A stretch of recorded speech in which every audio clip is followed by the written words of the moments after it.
जी हाँ दोस्तों, आज हम पहुंच गए हैं कि मुंबई कल्याण।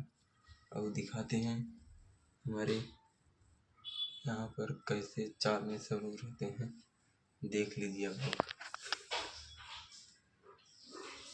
ये देखिए ये सब इधर। अब देखो सब लोग देखो यहाँ पर देखो टीवी वाला डिश।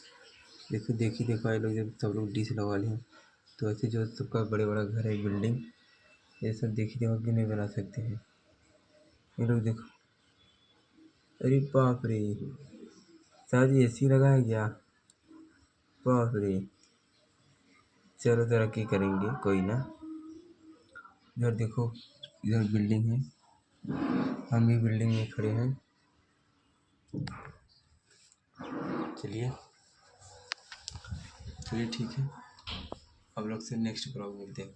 बाय।